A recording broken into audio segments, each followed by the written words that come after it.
എന്തെങ്കിലും പരിക്കുണ്ടായതല്ല.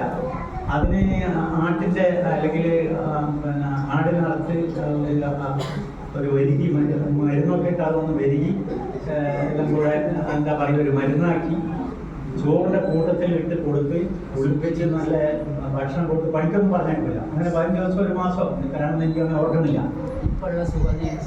സുഖചികിത്സ ആശുപത്രിയിലൊക്കെ പോയിട്ട് വിശ്രമത്തില്ലേ അവരെ ആനയ്ക്ക് ഒരു ഇതുണ്ടായി. ആ കാലഘട്ടത്തിലാണ് വൈക്കം മുഹമ്മദ് എനിക്കൊരു ആന ഉണ്ടായിരുന്നത്. ഇപ്പം ആന ആർക്കെങ്കിലും ഉണ്ടോ നമ്മുടെ കുട്ടി? അപ്പൊ ആനയ്ക്ക് പോയി. ഇനിയിപ്പോൾ ആനയ്ക്ക് ഒരാന ഫ്രീ ആയിട്ട് കൊടുത്താൽ ഹംസക്ക് വേണ്ട. കാരണം ആനയ്ക്ക് ഒരു ദിവസം ഭക്ഷണം കൊടുക്കണമെങ്കിൽ ഹംസ പല വിഷമിച്ചു. ഹംസ മാത്രമല്ല, എനിക്കൊരു ആന ഫ്രീ ആയിട്ട് ഒരാൾ തരികയാണെങ്കിൽ തന്നെ എനിക്ക് വേണ്ട. അപ്പോൾ ആ കാലഘട്ടത്താണ് അന്നത്തെ ആർഭാടമായിട്ട് നമ്മൾ കരുതിയിരുന്ന സാധനങ്ങളൊന്നും ഇന്ന് ആർഭാടമല്ല. ഇന്ന് വിദ്യാഭ്യാസം. നീ ഏതുവരെ പഠിച്ചു നമ്മളെ മോനെ എന്നാണ് നമ്മൾ ചോദിക്കുന്നത്. ഇപ്പം ജോലി എന്താണ്?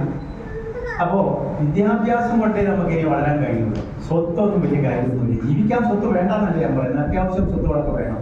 പക്ഷേ ഒരു വിദ്യാഭ്യാസ മേഖലയിൽ മുന്നേറി ഗവൺമെൻറ് ജോലിയോ അല്ലെങ്കിൽ നല്ലൊരു ബിസിനസ്സോ അല്ലെങ്കിൽ പ്രൈവറ്റ് ജോലിയോ വിദേശത്തോ ഇന്ത്യയിലോ ഒക്കെ കിട്ടുകയാണെങ്കിൽ അൽഹംദുലില്ലാഹ് ഏറ്റവും നല്ലൊരു കാര്യമാണ്.